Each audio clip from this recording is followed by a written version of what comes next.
AFREhealth WHO webinar. We'd ask please that you keep your cameras off just to enable connectivity for those that have difficulty in internet connectivity across the region, and that you keep your mics mute, please. So if you would just stay on mute, that would be great.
Good afternoon, everyone. Welcome to this AFREhealth WHO webinar. I still see a few people that are joining and are waiting to be connected. So if you will please give me a little leeway, I'm going to give them another minute or so to connect before we start. I thank you for your patience.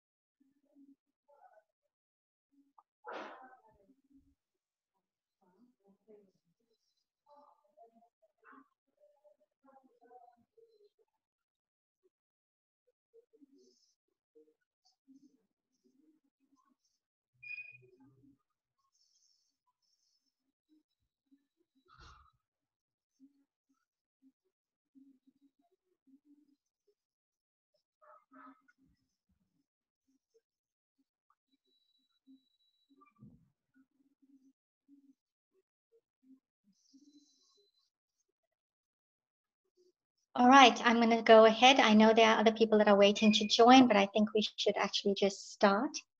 Good afternoon, everyone. Welcome to this particular webinar. It's on preparing for the new normal for health professional training in Africa amidst COVID-19. We have a wonderful array of speakers that are going to talk to us this afternoon. And my fellow facilitator this afternoon is going to be Professor Jean Nachega. What I am going to ask you to do, please, is to make sure that your videos are off and that you are on mute, just so that none of the speakers are disturbed during their session. I will also ask, please, that if you do have questions to pose to any of the speakers, that you put it into the chat group. My co-facilitator will be collecting these questions, and in the question and answer session, we will then make sure that you have a response to your question. My first speaker for today is Professor Elsie Kiguli-Malwadde. She is from AFREhealth and also from an organization called ACHEST. She will be speaking to us on COVID-19 and its impact on health professional training in Africa. It is my distinct pleasure to introduce Elsie, who's a very close friend. She's the Director of Health Workforce and Development at the African Center for Global Health and Social Transformation. She was also the Director of the Medical Education Partnership Initiative African Coordinating Center. She is a radiologist by training and formerly an Associate Professor and Head of the Radiology Department at Makerere University in Kampala, Uganda. She's on the Governing Council of AFREhealth and actually the newly elected Vice President. So it's my greatest pleasure to introduce Elsie and ask her to begin her presentation. Okay. Sorry, just a minute. Let me share my introduction. Thank you everyone for joining this webinar. It's a delight to be on this webinar with the other distinguished speakers. So this afternoon or morning, depending on where you are, or evening. I'm just going to talk about COVID-19 and its impact on health professions training in Africa. And some of you may be wondering what a radiologist is doing talking about this, but I've always had a passion for education. So I always wanted to be a trained educator. When I joined Makerere University, I decided to do a training in health professions education. And now most of my work is in education rather than radiology. So I'll just give you a bit of background, some challenges. You can see challenges that even when you are taking a photograph, you have your face covered by a mask. And I'll give you some case reports, opportunities, and a way forward. So in terms of background, we know about the disease burden and the health workforce situation in Africa. We know that Africa has 24% of the world's total disease burden, with only 3% of the world's health workforce, and that 36 of the 57 countries with severe shortages of health workforce are in Africa. That report from WHO may seem old. It's 2006, but the difference, there's not much difference since then. Then comes the COVID-19 burden. Although Africa has been the least affected region globally, with only 1.5% of the world's reported cases and 0.1% of the world's deaths, the socioeconomic effect for Africa has been predicted to be the most severe. And of course, whatever affects the socioeconomic status also affects health professions, education. In the past 2 or 3 decades, there's been a rapid increase in the number of training institutions for health professionals in Africa. However, the health workforce numbers have not changed very much. We still have challenges with health professions education in Africa. We have static curricula. Most schools are unable to frequently evaluate and update their curricula. We have limitations with physical infrastructure.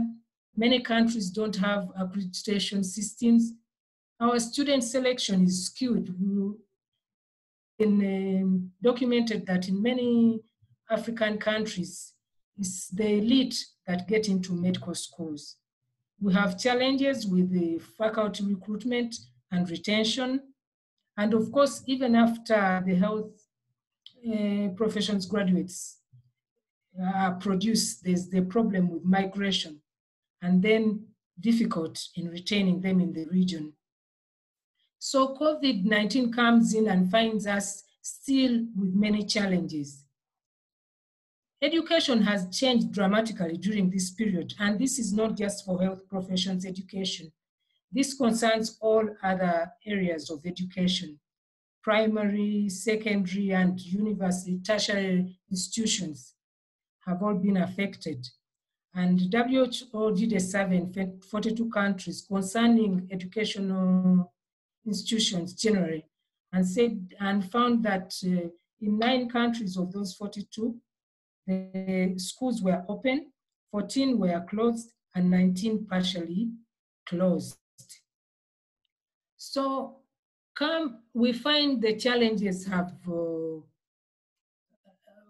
come about because of the lockdowns that have been instituted by most of the countries.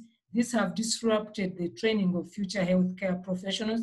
This is not unique to Africa, to other regions as well. There's been, of course, school closure. There's loss of learning time, and it's been a challenge even for schools that are open to actually to program their learning activities. And there's a challenge for training in the clinical areas. So this year we'll have fewer health professionals graduating, and this will, of course, make it even worse for our health workforce numbers. And even in clinical practice, practice, there's been a lot of problems with the health workforce. They've lacked support, lack of PPE, and so many other issues in the clinical areas that also affect the clinical setting, even if the schools are open.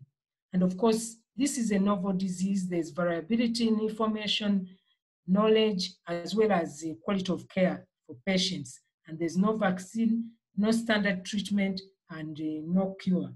So there are many challenges.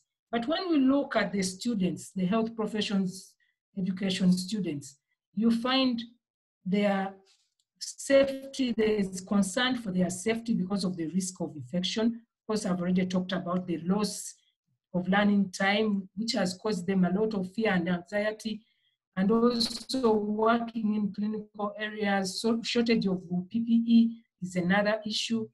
And then in places where ICT is being used for learning, they have challenges with the connectivity issues. Internet in Africa, although the connectivity has improved over the past few years, there are still many areas that have limited connectivity. And where there's connectivity, even getting the data is a problem. And they also face challenges with the devices. Some of them don't have laptops, they don't have access to computers, especially when the schools close and they go back home. Many of them may not have access to these devices. And then there's some of them are having challenges even learning the new ways of navigating learning. And the faculty is also affected. Some of them have been rendered redundant, those ones in the preclinical areas, that when the schools close, they find themselves with hardly any work. And then those in the clinical areas have been overwhelmed with clinical duties during the lockdown, because then fewer staff are getting given to the clinical areas. For example, in Uganda, the first few weeks of lockdown, they had not even facilitated the people who are working in health institutions to have transport. So they found it difficult to get to their places of work. Some have had no pay, especially those in private training institutions. The faculty, their research has been disrupted. They have increased demands. They have challenges engaging with the students when the schools close. They have also challenges teaching clinical skills. And of course, some of them are not well versed with the new methods of teaching using ICT. And all these have caused a lot of anxiety and fear. And of course, on top of it all, the anxiety and fear that has come with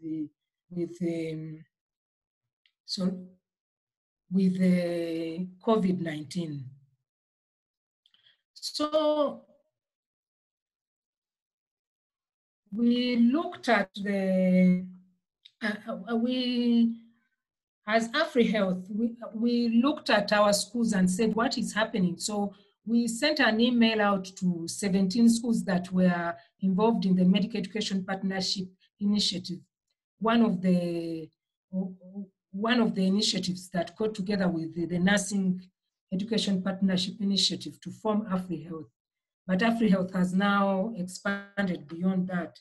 So we looked at one school in South Africa, Stellenbosch. Botswana, we said, is about Central, then West Africa, Liberia, and then in East Africa, Makerere University. And we found that for like Stellenbosch University, it is partially open. The finalists and pre-final year students have continued with their studies, so have the allied health professionals and the postgraduates working in labs. But then the clinical postgraduates or registrars have stopped working. And for clinical teaching, they've had some online COVID training from a project called Sunstripe. It's also running under AFREhealth, and they've supported their students working in clinical areas with PPE. But as I said earlier, the clinical or registrars are not working anymore. And for innovations, they've migrated all their training courses onto the university learning management system since April. They've also provided computers for students. They have also engaged mobile phone companies that have provided data bundles to their students. And for University of Botswana, it's closed, then opened, then closed again. But the postgraduates in clinical areas continued working throughout. But they've scaled down on their bedside clinical teaching. They are supporting some of their students with PPE. They also stopped all early clinical exposure for pre-clinical students. And for their finalists, they've, in terms of innovation, they've modified the OSCE so that although they've given it, they've not used the clinical areas. And for University of Liberia in West Africa, they remain closed, no clinical teaching for undergraduates or postgraduates, but they've scaled up their e-learning activities. They're expanding their e-learning portal, and they are planning to supply laptops to their students. And for Makerere University, it remains closed, but the postgraduates in clinical areas continued working, but there's no clinical teaching for undergraduates. But they're also working on scaling up e-learning activities across the university. But this has come with the opportunities.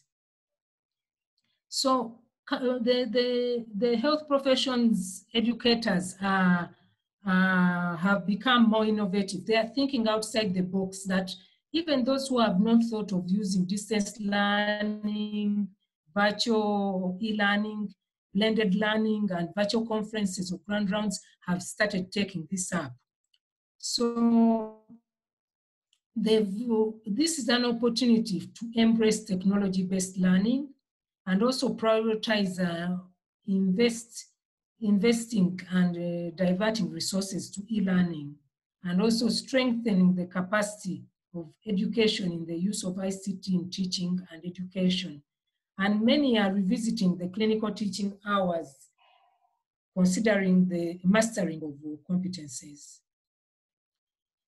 So AFREhealth also conducted a small survey on e-learning with on a project, Stripe HIV project, that we are working on with the University of California, San Francisco. We have 17 schools that are on this project. So we asked them how many of them had Zoom licenses, and only 4 out of 17 had Zoom licenses. 3 had learning management systems. We asked them how they are managing now, and 7 of them said they are using online platforms like Zoom, Go Meeting, Google Teams, and Skype.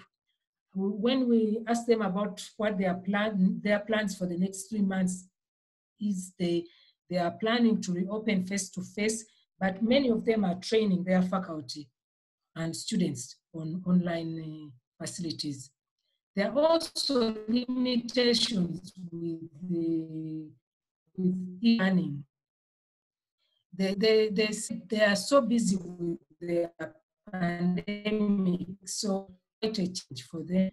Many schools are completely closed, and of course there's lack of internet in some areas, or even when it's available, it's unstable. And they also noted that online training has high costs. They have lack of IT technical support and lack of hardware. Computers are limited, laptops are also limited, and smartphones, some of their students don't have smartphones. There's also limited knowledge for both faculty and students. Many of them have not been using e-learning. But also they say virtual has a lot of unknowns. As you can see, this online class, you assume that the person you are training is doing this on the floor, but actually they are hanging on their crib. So those unknowns are also a concern. Then come in the area of the clinical setting, of course, there are safety issues for students. There's lack or sometimes limited PPE. How can you do physical distancing for students in the area, in the clinical setting? And they're asking, can we use virtual cases? They're thinking of using virtual skills labs, and also thinking of creating authentic clinical teaching environments. But some of them have postponed clinical work, and this is causing a problem for their students being able to achieve clinical competencies. But there are also benefits which are well known to all of us, that e-learning accommodates everyone's needs. I remember all my 5 years in medical school as an undergraduate. I had lectures at 8 a.m. every day, Monday to Friday. But with e-learning, you can do your own timing, you can do things at your own pace. You can even review the work many times, and as it offers access to content anytime. It's more efficient, it can be scalable because more people may have access. If you have a lecture for 100 people, it can be viewed by many people, and with consistency. And some people say eventually it costs less and it is quite effective.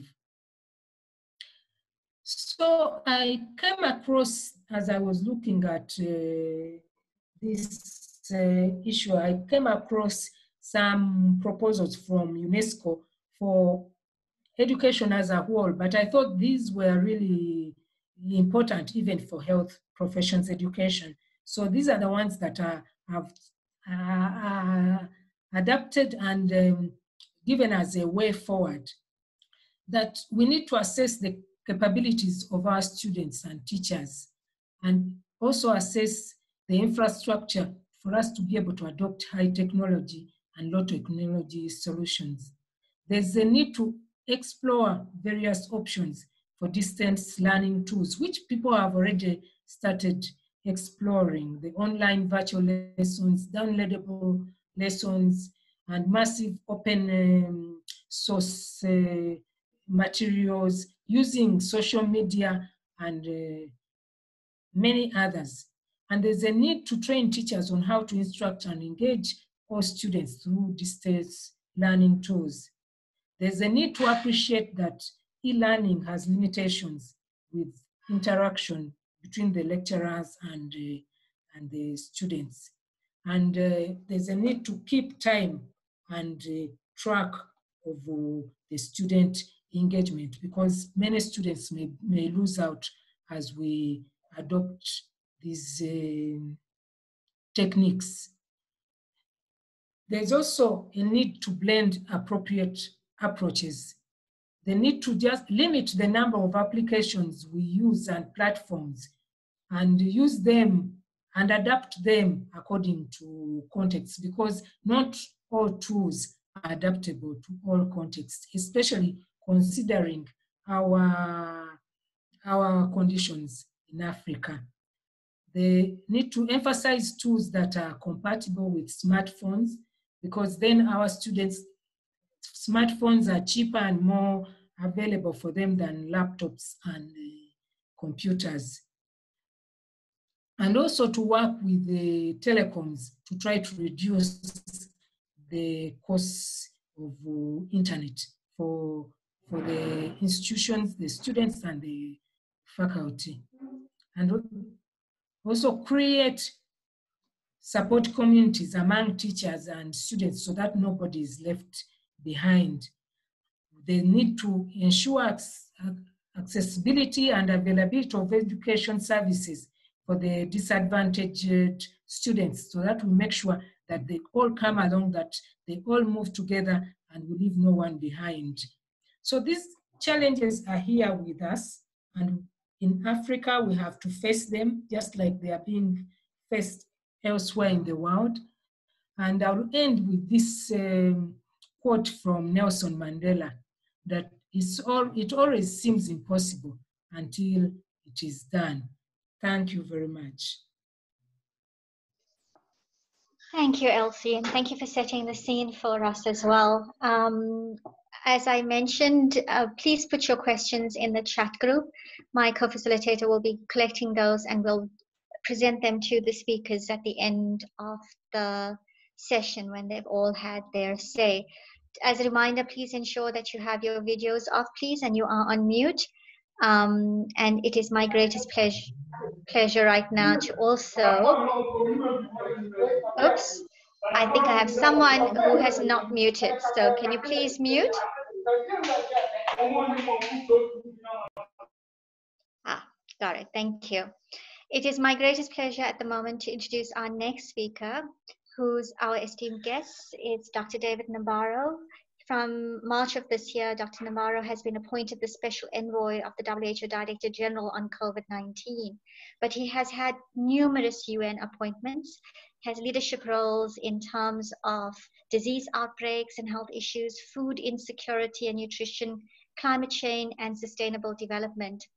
And today he is going to talk to us about what strategies are key to consider as medical and health professional training institutions open up in Africa amidst the COVID-19 pandemic. Dr. Nabaaro, it's our greatest pleasure to have you. And I'm sure you can introduce yourself as well in terms of all of your expertise. So I'll hand over to you. Thank you very much indeed, and greetings to everybody. I see there are one or two people that I know on this call. I particularly want to shout out to Gaya, Gamhewage, because we've done so much work together. I loved the presentation just now from Professor Elsie. It was just so cool and addressed so many important issues. I'd just like to greet Miat Hutu Razak, who I see is on the call. I can't see you in person, but how nice to be reconnected. I hope you're well. It's too long since we've been in touch. Doreen, glad you're here.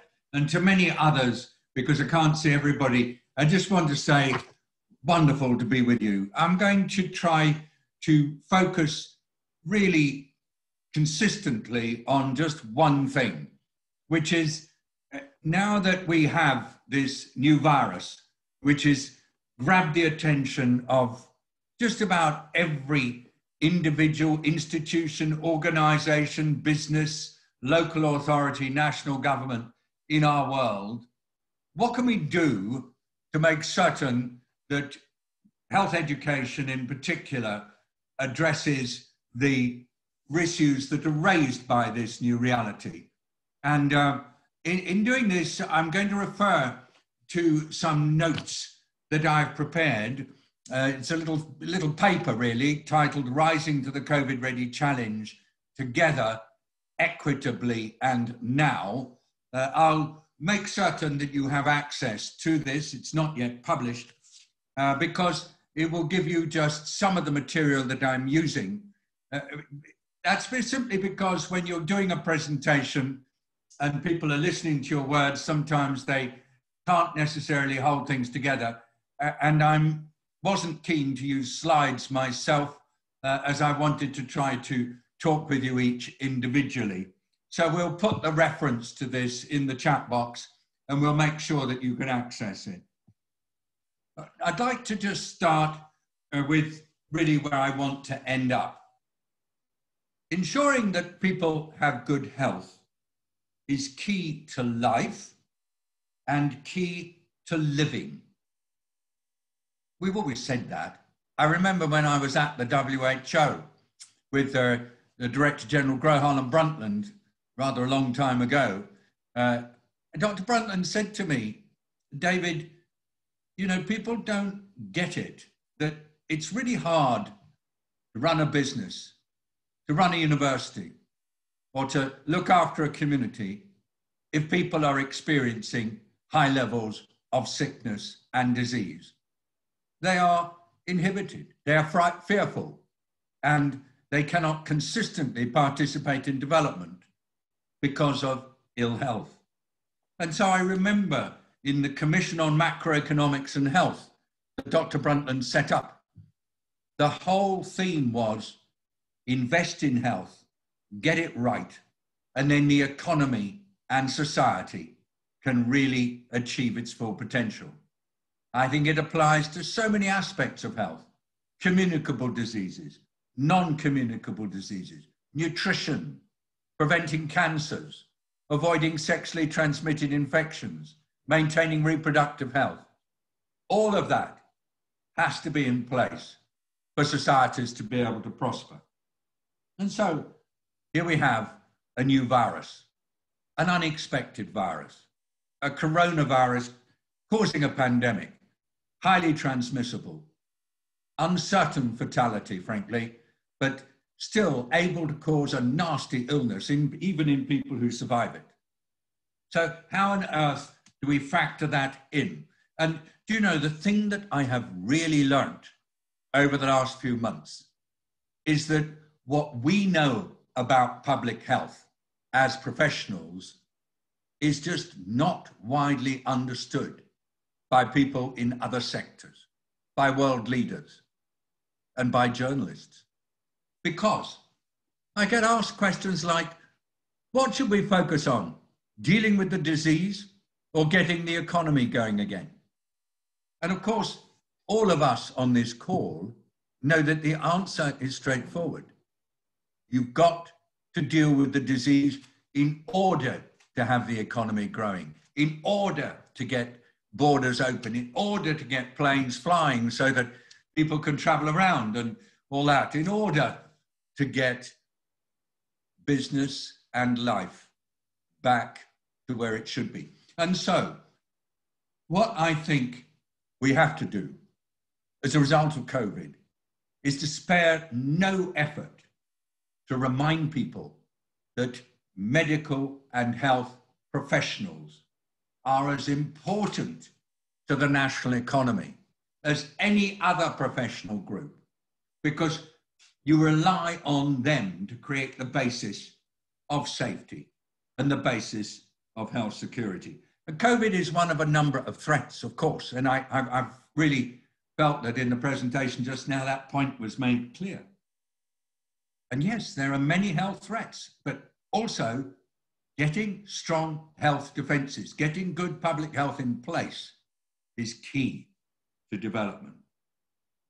And so that then means that we, as professionals, as teachers, and as people who care for the future of our world, need to be really good on getting the message across. I learned from Gaya, who will talk to us shortly, that so often when you're communicating, what really matters is you tell a story that touches people. And that when people are touched, then they take on board what you're saying and they shift what they're doing. And so our narratives about COVID have to be narratives and touch people. And so here's my quick narrative. This is a new virus, it's dangerous, it's here to stay, it's not going away. All of us need to get ahead of it and to stop it undermining societies. In order to do that, we have to defend ourselves against this virus. Having made that basic point, let me just give what I believe are the 7 relevant points for COVID, but I think they apply to every public health issue that we're dealing with. Number 1, right at the center, is people. You see, it's the virus that's the enemy, and people are the solution. And so if we can, in all our approaches, embrace people and say, yeah, you're part of the solution. If you can take it on board, then the world will be a better place. Then we can move forward. I remember so well working on Ebola in West Africa with the Liberians, the government, just learning so quickly that if you say to people the problem is that we've got Ebola being spread at funerals, could you please sort it out? If they are given the opportunity to sort it out, then we're more likely to get a good result. So my first point and main point is involve the people, have them own the issue, help them to respond, and make sure that they get the credit for what they're doing. And on COVID, that's so important and needs to be encouraged everywhere. Number 2, Get the public health right at the community level. Remind everybody that public health is not hospitals. Public health is not MRI machines. Public health is what happens in the community. And it's often very basic, walking around and just simply listening to people talk about their health issues, reassuring them, because often they get ideas that perhaps are not the right ones, and being there as a support to them. So get the community, because that's the key. Number 3, bring together actors at the local level. That's where we go beyond our normal health institutions and we involve everybody else in health, all the people in farming, in fishing, and in local transport, and in industry, the people in universities, in schools. They're all part of public health. Public health is not just the professionals who call themselves health professionals. Public health is all of us. So let's integrate everybody at the local level and have them involved. We've seen that on so many issues. HIV, AIDS, hasn't it made such a difference? Involvement of everybody. We've seen it on non-communicable diseases. Number 4, let's make sure that we do keep the basic health services going, even when we've got something disturbing them like COVID, or like we had with Ebola, or like we've had with other communicable diseases like cholera. But we have to keep basic services going. So let's work to make sure that there is accessible, universal healthcare. And let's protect and support the health workers who in this COVID and in so many other issues tend to get the worst. And then let's make sure that we communicate clearly and consistently, like a chorus in a choir, and we get the tune beautiful, and we don't have a cacophony, because a cacophony, as we've seen with COVID, leads to awful problems. Just look at the countries around the world where leaders have deliberately misled their populations. And lastly, make sure that we demonstrate the performance of our systems with good dashboards and good numbers, but we make them available to everybody so that everybody knows what's happening. I think we have an opportunity. I think we can make public health the discipline and the concern that really is applying to everybody. Thank you very much for the chance to talk. On this call is my colleague, Catherine Deland. She and I are ready to connect with you anytime. Thank you. Thank you, Dr. Nabaaro. That was actually excellent. Thank you very much for that presentation and for reinforcing the messages that we need to have at this particular point in time, but more especially about the fact that this is not a virus that's going away very soon. And we do have to find a way to deal with it and to live with it. I will now move on to our third speaker. Pleasure to have with us Dr. Gaya, and I'm going to try and do the justice to her surname, Gamhewage. She currently leads all the learning, training, and capacity building for WH's Health Emergencies program and is responsible for the COVID-19 training, amongst others.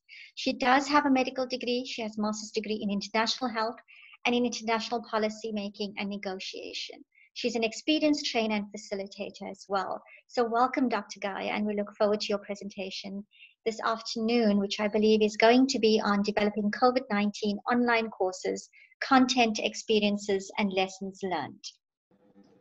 Thank you so much, Fatima. What an honor to be here, not just on behalf of WHO, but on my personal behalf. Several of my team members are here, and Heini Utunen, who's actually responsible for COVID training, is here as well.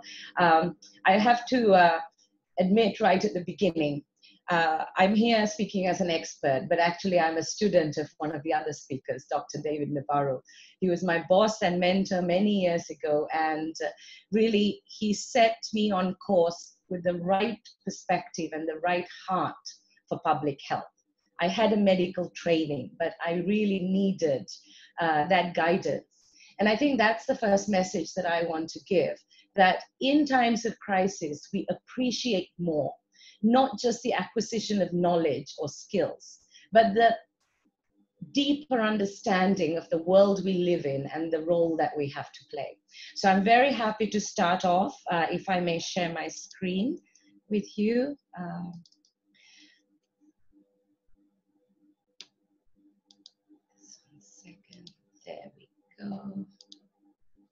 Great. So I will start off with our experience in developing online courses for COVID. And you might think, why is this important? It's actually a milestone in public health. WHO has been around for 73 years. And it's only recently that we are deploying training, learning, skills development during a real-time crisis. This was not necessarily a public health intervention that was done in international response. Of course, it was always done in the field. So I'm going to start with this, and then I'm going to join up with some of the really important things that Professor Elsie and Dr. David Nabaaro have said. So as I said, this is relatively new for WHO to be doing response training as a public health intervention. It always happened in the field, but it was in West Africa, Ebola outbreak of 2014 to 2016, where I was asked to lead the training coordination for the international response. And one day somebody said to me, you have to train 108,000 people in 6 weeks. And again, because I was a student of Dr. David Nabaaro, I said, yes, of course. And I went ahead and joined up with all the partners. And for me, I understood that we had to do this together. And in fact, we did train up many people, UNICEF, MSF, WHO, local NGOs, experts from Uganda. We all banded together to do training, from clinical training all the way to community engagement. But now what has happened after the Ebola outbreak, my own organization was challenged, and we were questioned on how we dealt with this outbreak. And one of the great things to come out of that was a new, revitalized and more strategic health emergencies program. And in our emergency response framework, training is now at the table. We sit at the table with health operations, and we look at how do we take the guidance that comes out in a pandemic. Pandemics are caused by new viruses. And so we don't know a lot about it. Nobody knows. WHO doesn't know. Nobody knows. So as new information comes, how do we get this out to the world, to health workers, to communities, to the media? And David has touched on, how complicated this is. Because when we're under stress, we tend to focus on facts and military-style operations. And we often lose the great skills that we have in how we reach people and help them to gain the knowledge they need. Not the knowledge that we want them to have, but the knowledge they need to protect themselves and their loved ones. So since 2017, we've actually had our first ever unit. We have a strategy, we have a platform, and most of the success that people have been talking about has come from. It's very important to be quick off the mark in an emergency. You'll see this is the timeline. You don't have to look at everything, but there's something important here. Even before our organization declared a public health event of international concern, our first trainings were out. Now that's the kind of world we live in. A training curriculum would have taken a year, 6 months, a year to develop material validation. No, we within 2 weeks, because at the beginning of January, we realized something very serious was happening. And this slide will show you that these are the pillars of the strategic response plan for the world that the UN, WHO, we're all following. And you will see our training team led by my colleague Haney, they have developed trainings for every single part of the pillar. So training is about the strategic response. It's aligned to what we want to achieve collectively in the world. And this is a summary of the main courses that we have. It's really a thank you so much for your organization for actually advertising this. I saw on your website. You can see they have basic courses, they have very specialized infection prevention control, they have more sort of security, mass gathering. But here's what's most interesting. We are absolutely committed to exactly what the other speakers have said, to reaching people in communities. And in order to do that, you have to remove barriers. Knowledge is a very exclusive product. Even in your countries, it's an exclusive thing to have university education. Look at all the languages. Through removing language barriers, I think we have 8 or 9 African languages, we allow people to access information much more easily. You can see the ones in gray are the ones in the pipeline. Henny told me this morning we have 100 more courses in the pipeline, and many of them are different language versions as well. So removing this barrier was important. At the beginning, even people in the international community asked me, oh, why are you going beyond the UN languages? We just smiled and we continued. And a lot of this was done with volunteers in countries themselves saying, can we help you? We worked with NGOs like Translation Without Borders. We worked with our colleagues, but this has changed. It is a game changer. For us, it's relatively easy to develop a course because we know as the guidance comes in, we know what is evidence-based, what is not, and we can go through a learning the product development cycle. So who are our users? They're actually pretty young. They're under 40 years old, 70% of them. Africa is not one of the top users. And that correlates very well with access issues for digital technology, but it also, I think, correlates with a culture of how people learn. There are more men than women. This is also extraordinary because we know 70% of frontline health workers are women. But again, there are social, cultural, hierarchical issues that are at play here. Top users are either students or health professionals. And you can see 2/3 of all courses are actually in the Americas and the Southeast Asia region. And that was really helped by having Spanish language courses. On our platform, we have other courses, but you can see, only 1 in 5 is not COVID related. So what have we learned? I also want to emphasize that all our courses are free. We currently have more than 4.2 million user registration for more than 120 courses and more than 40 languages. What have we learned right from the beginning? If you want to help people get the knowledge they need to change their practices, to protect themselves and their loved ones, you have to be first, you have to be fast, and you have to keep coming at it. For example, our infection prevention, our clinical management courses, the guidelines are changing almost every week. So we have to keep updating people on this. We have to align with the strategic response. You're not teaching what you want to teach. You're teaching what people need and what we've agreed are the priorities. You have to do everything to increase access and equity. Financial, so as I said, our courses are free. Digital, our courses have low bandwidth access, but also offline on the app. Local languages and cultural needs. We know in Africa, many cultures want oral audio material, not visual material, not written material, and it has to be user designed. Even in the middle of a pandemic, you have to do this. We have to harness the power of networks to reach the front line. And we are so privileged to work with so many networks such as yours, but many others. Some of them are community-based organizations, others are global foundations, but everybody has a role to play. And whether we like it or not, we have to take risk. We have to take our expertise and anticipate what is required next. We cannot wait to be reactive. Even in a crisis, we have to be proactive. So let me go a little beyond this platform. And if we have questions on the platform, I'm happy to answer, and I'm sure Haney will help me as well. The world today is in a very, very interesting place. 234 million jobs in the health economy, and an additional 120 million created by 2030. And you know, a lot of these jobs have to be created in Africa. Enormous amounts of funds are spent on learning in health. But we have to remember most of this is funded for medical professions in the West. It takes as much as 10 years to implement WHO evidence-based guidance at the field level. This is a tragedy. We have the knowledge, but we don't help communities and local levels take this up and adapt it to their needs.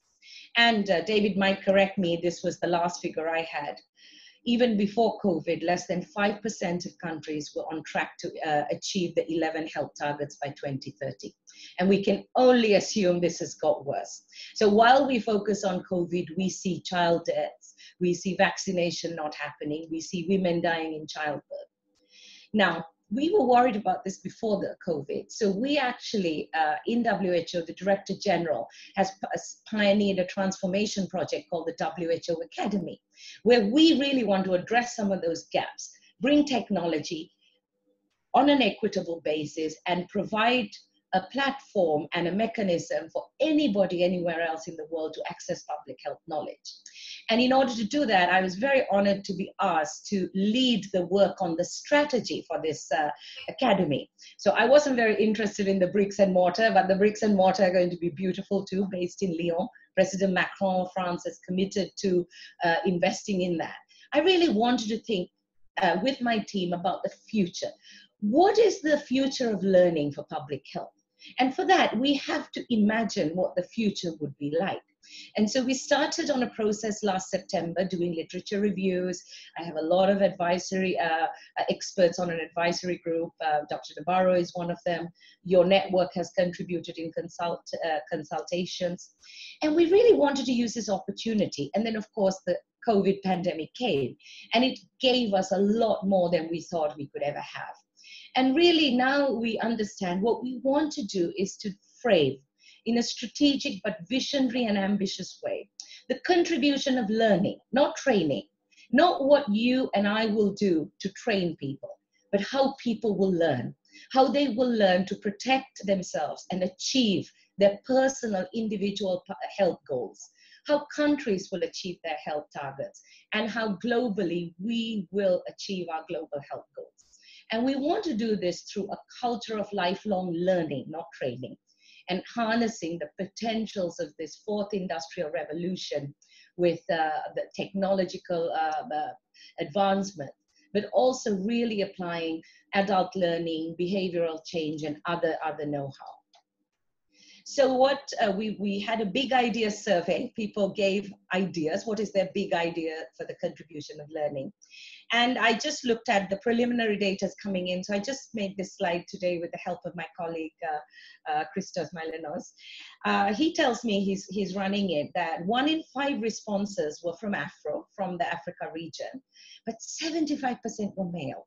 Again, this tells us something. 70% of health workers are female. But people who have a voice are not the people who are at the front line. 44% of them were users. They identified as learners or users of knowledge, a quarter as generators of knowledge, 17% as decision makers, and others as enablers. So it could be foundations, networks, donors, and others. The most frequent idea categories that are emerging in our big idea survey are really, it's incredible. Because at the beginning of the academy, this is what me and my team really from my experience talked about, and we're seeing it, the evidence for it. Everybody wants us to improve access. They don't want to say, oh, there's a digital divide, you know, you can't reach us. It's up to us to figure that out. People were very concerned about the very complex environment in which learning has to happen in COVID and what they need, even people who are not working in emergencies. They wanted skills development, not just knowledge transfer, awareness raising, online learning. Community keeps coming up time and time again. They want preventive actions. They are supportive of lifelong learning, collaborations, talk a lot about the barriers and challenges, and even education about general hygiene. In Africa, these 4 ideas are emerging as the top ideas.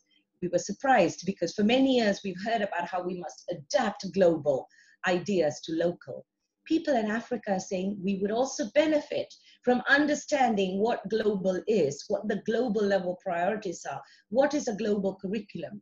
Basically saying we don't want poor education for poor countries, the same as for universal health coverage. Access was very important, preparing for the future, and focusing on what must happen for us to do that. So this is just a little teaser. You're the first group that we are sharing this information with. We also, Christos helped me to pick out a few quotes because this is a qualitative survey. So this man from Congo, he says his main idea is that we live in a changing world. New diseases are appearing, example, COVID-19. So for me, adapting to this changing world requires continuous learning in public health for all health professionals. Isn't it profound? Somebody who is in a country that has been grappling with so many outbreaks, including a very prolonged outbreak of Ebola, is really thinking not about being reactive, but about seeing the changing world and having the competencies to adapt. All health professionals will have to have access to quality continuing education. Now, this is a big shift. As I said before, medical, nursing often have continuing education, but others don't. E-learning should be made available to all health workers concerning the health and that of their communities. This is a female worker from Nigeria. The future learning for public health must be relevant and evidence-based.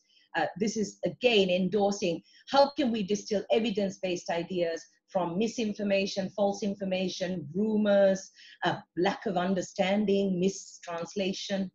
Systemic lifelong learning, a global priority for all health professionals. These are African health workers telling us that these ideas are not out of reach for them, that they too want to share in the lead that we are making. Where do we go from here? I think I cannot say this enough, and I follow the other speakers. Equity and people have to be at the center. Even for lifelong learning, we have to make equity the core.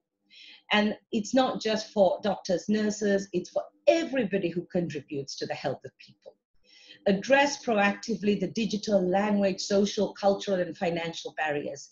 And I have many examples. If in the question time, I can explain those later. We have to take a network system approach. Really, we cannot work the way we have our agency, our sector, our silo, our partners. We have to build a coalition based on meaningful participation for all stakeholders. We need a movement for revolutionizing learning for public health in the future. We need to direct our efforts to building national and local capacity. We have to have knowledge exchange and competency-based learning, and we have to link to people's career, their professional development, and their fulfillment as human beings. There are some other slides which I won't go into, but I want to close with this. I'll leave the presentation. There are some peer-reviewed journal articles about the work we've done if anybody's interested. This seminar is about the new normal. I agree with the other speakers. I don't think there could be many new normals, because in this world we can see how equity actually, it's as though we live on different planets if we see how we suffer in different ways because of our social, cultural, economic, and political environments. I think there could be many new normals. I think it's evolving. I think it's difficult to imagine, but we, as Dr. Nabaaro said, have to rise to the challenge. And we have to imagine a future that we want and not just be dragged into a future that is. We have to forge new beliefs and concepts and embrace ideas. I am a technological dinosaur, but this COVID-19 pushed me into embracing technology. We have to grow new relationships and we have to nurture them. We have to embrace innovation. It doesn't matter how skeptical we are, but we have to do it in an ethical way. With the use of data and online training, that will become the new commodity of the future. So we have to really act ethically right from the beginning about how we manage data. We have to commit to equity and solidarity. We understand more than any other time in our history how we are not just connected to each other, but we are connected to our environment, to the planet, to the policies that our politicians are implementing. I think as important as knowledge, skills, attitudes, competencies, we have to grow our heart. We have to be compassionate. We have to train and support people who work in health to have compassionate practice, caring practice, so that we grow emotional intelligence, social and cultural intelligence, and I dare say it, even spiritual intelligence, regardless of your belief system. We have to connect to our humanity through all of these layers. I really am very happy and proud, and I feel privileged to be in public health at this time. Through this great suffering, if we do not use this opportunity to transform our systems and the way we think and to bring equity to education, I think we will fail. You talked about the University of Makerere in Botswana. My daughter is an undergraduate medical student studying in the University of Milan. They did not have e-learning. I had to buy them a Zoom license so that her class could arrange for their professors to give them online classes. They should be doing clinical studies, they're not doing it. Even in education, where we might think in Africa we're suffering, or in Asia, this can be just as bad in developed countries. Again, it speaks to how connected we are, how suffering is universal. But the solution to suffering and the vision that David gave about putting people at the center, but also looking at people as the solution, I think will give us lots of opportunities. I'm happy to talk about methodologies, virtual classes we're doing, simulation exercises, but I think those will come if we have this shared vision that we need an equitable, fair, participatory approach to lifelong learning for anybody who contributes to health. And this is one of the key ways in which we will have health for all. Thank you very much. I'm sorry if I've gone over time, but I sort of got into my passion. Thank you. Thank you so much, Dr. Gaya, for that. That was really interesting and very relevant as well. So I appreciate everyone's frankness at this point in time in their presentations as well. So what I will do is hand over to Jean, who will then go through the questions that our participants have put in the chat room, but also just to acknowledge the funders we have with us as well in our participant group as well. There's Dr. Flora Katz from NIH and Fogarty, Dr. Miatu Razak from HRSA. We had Mike Reed from Stripe and UCSF, who has now left, but we also have Edgar from Japago as well. So thank you for joining us. Jean, I will hand over to you. I do know there have been questions in the chat group, so will you? Thank you so much. So we're running out of time. We don't. I think most of the question came through the chat. You know, people have been responding through them. And in interest of time, we're just gonna refer people to our blog. We're gonna continue the discussion there. We need to respect the time of the people. So let me thank again all of us. Jean, sorry, Jean, this was an hour-and-a-half webinar, so we do have time still. This is meant to go to 4:30. Yeah, so we do have time to answer questions. Oh, okay. Let's. So, Elsie, this is one question for you, which came mostly for Flora Katz and a few other. I want to learn more about what AFREhealth plan for, e-learning, distance learning education in the era of COVID. So I know there was already some discussion on chat, but I think it may be just good for the experts on e-learning and education like you, Marike, and so on, just maybe to intervene here. Sorry again, I thought we are on 1 hour. Yeah. Thank you, Jean, and thank you for the ones that are asking those questions. AFREhealth is working on this, and with the help of University of California, San Francisco, and HRSA as our funder, there's a project that we've been running with several schools in AFREhealth. It's called Strengthening Interprofessional Education in HIV. It was a program face-to-face training people working in HIV, mainly frontline health workers and postgraduate students and interns that had just completed medical school. But now we have 4 schools that have been selected to actually turn this into an e-learning course, so that it will be posted on the AFREhealth website, and people will have access. And many people, I hope, will use it when it's finished. But also working with the same group, we are planning to get a learning management system, which I'm sure we'll be able to use for more online courses. We have an e-learning technical working group. We've had this for a long time, since the MEPI days, and it's evolving. And they are planning to actually do some training workshops via Zoom or we'll call them webinars. They will be part of our webinar series. And very soon in September, they are planning to start probably with a training on the platforms that are available, especially Moodle. So AFREhealth is really thinking about this. And the Governing Council and the Executive Committee are really committed to making sure that AFREhealth comes up with the ideas on how to improve e-learning in the region. Thank you.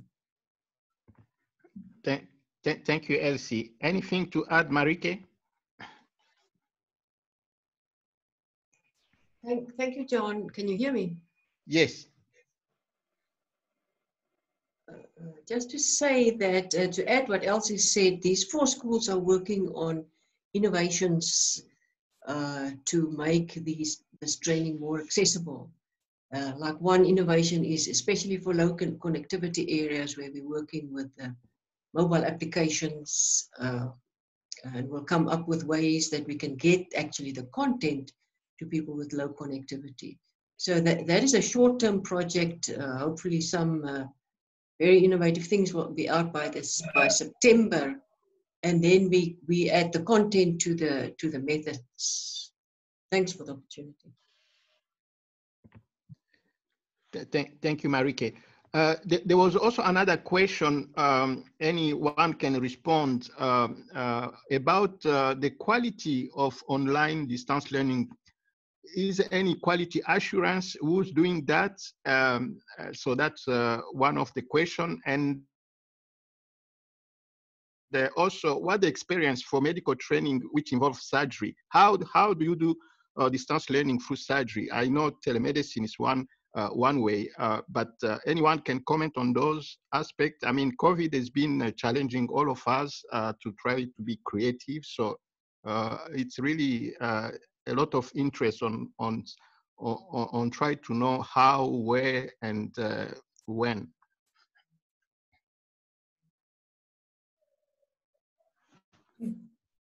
I can respond, and then my colleagues may also respond.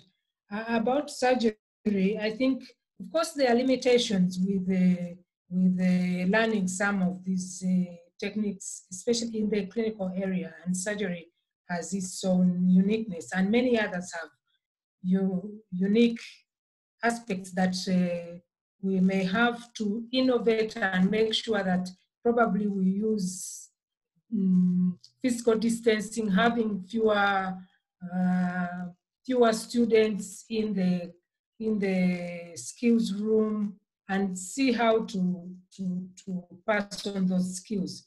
But also before we get there, there are some things we can do. We can do simulation.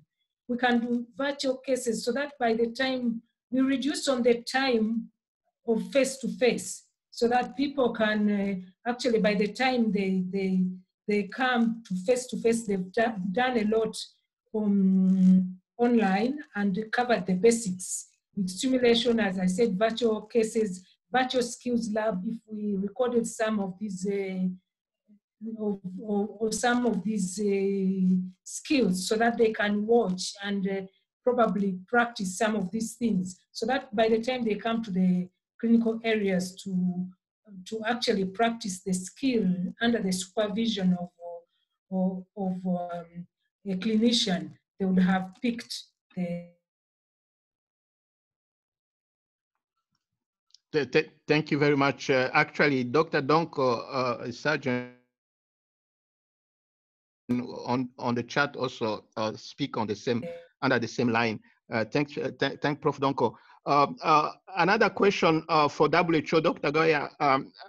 What WHO is doing to try to reach rural setting for education on COVID, so in more remote area in Africa. So this is there was 2 questions about that.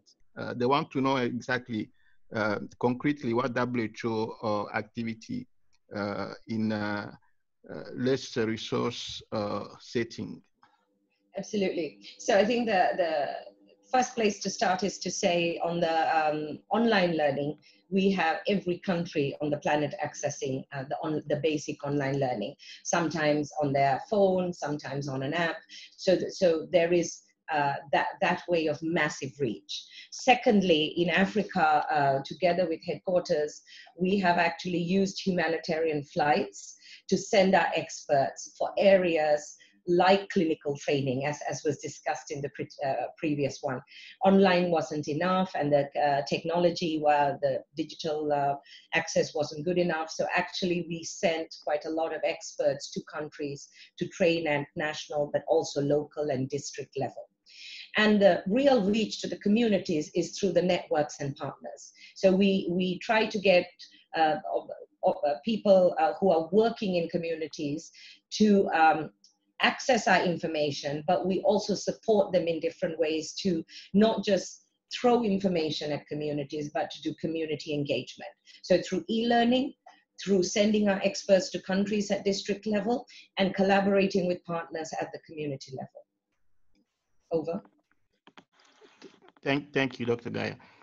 So from what I've been hearing from different AFREhealth partner in country, there was this issue of access to technology, and especially not at postgraduate level, but a bit lower, less resource family. Students don't have laptop, they don't own laptop. I know there've been some initiative of the Chinese billionaire. So this is concretizing to try to support family who, student cannot afford, a laptop or tablet.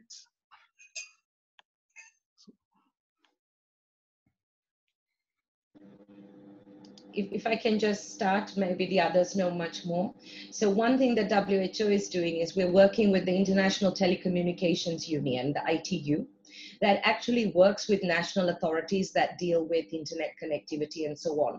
So while this is not immediate, we are working with them to see how we can increase access to internet technologies in countries as a prerequisite for health and health education.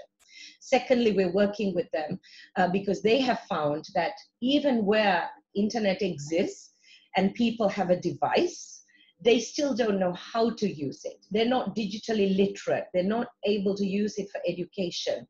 And the material that's packaged is not necessarily appropriate for the audiences. So we have some collaborations to address one part of it with ITU.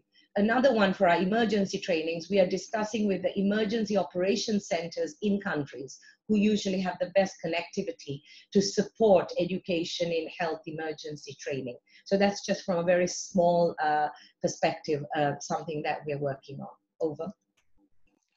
Thank you. That's quite helpful. Any other comments or experience?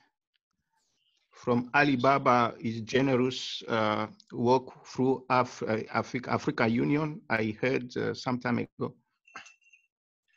I don't know about them, Jean, but I do know some countries have had laptop rollouts for students during the COVID-19 pandemic, so that students that do not have a device actually get a device to be able to engage in online learning. And in South Africa, I do know that the higher education institutions have negotiated with the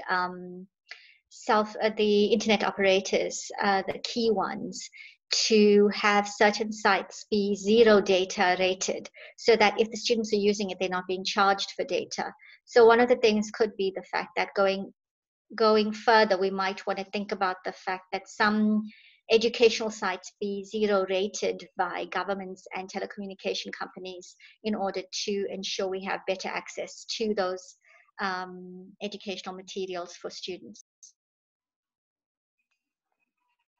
Thank you, Fatima. Yeah. So I think we went through. Is there anything else I maybe I think John, I could say something about our collaboration also with Consortium of Universities of Global Health. Sure, go ahead, Elsie. We still have 10 minutes. Okay, we have an AFREhealth CUGH working group, And we are working together to see how we can have capacity building through North, South, and South-North collaboration. And we think during this area of COVID, there's actually been a lot of collaboration between AFREhealth and CUGH with the support, so that they actually are coming for our webinars. We are also attending their webinars and thinking of maybe coming up with, first of all, a survey of seeing what is prevalent in terms of health professions education and e-learning, and how some universities in the north can help with capacity building in that area. So we have many collaborations, and I think even WHO, really, this is a good start for us to collaborate, because AFREhealth is really Africa-based, and we have access to a lot of the schools, organizations, and communities that really need these materials that WHO is rolling out. So I think collaboration is very important for AFREhealth if we are going to move these issues forward and make health professions education better in the region. Thank you. Elsie, that's a very good point. So collaboration with our partner from the north. I'm not sure if Quentin is still on the call, but so collaborating with CUGH is really, it's one good way to go. I've been discussing with Quentin. There've been some unique challenges in the US about moving e-learning platform, some unique challenge that may not be the same as in Africa, but we can share challenges and see how to really to solve some of them who are overlapping between the north and the south. So this is something that I think Quentin was also willing at some point to address on another webinar in the future. So it will be good to continue those discussions through the collaboration with CUGH and other.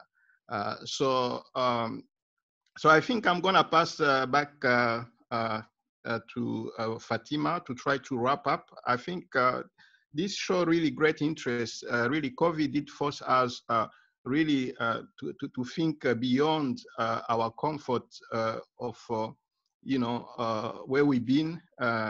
And as we can no longer have face-to-face meeting or learning, and it's proved to be really challenging, but also exciting and creating new opportunities. So over to you, Fatima.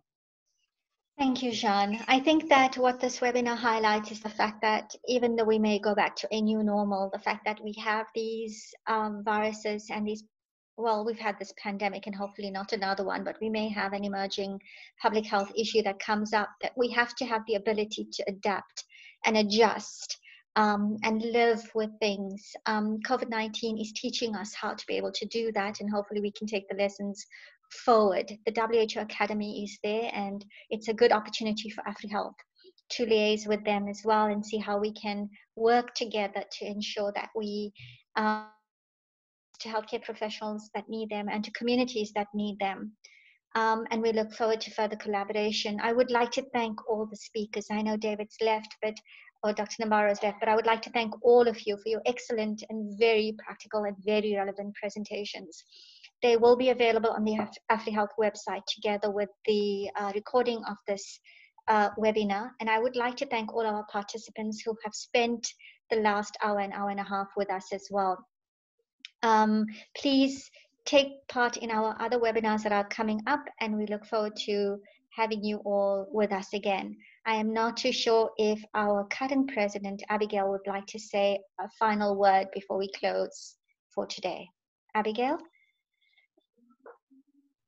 I just want to thank the speakers and the moderators for a wonderful presentation. We've learned a lot from this presentation, and I'm sure we'll be putting in practice some of the ideas that have been presented and developing them further. And also thanks to all participants. Otherwise, without you, it wouldn't have been an interesting presentation. Thank you and have a lovely day. Thank you. Thank you, everyone. Thank you. Bye. Thanks. Bye. Thanks, Thank you. everyone. Bye. Bye, Elsie. I'll be in touch. Thank you. Bye.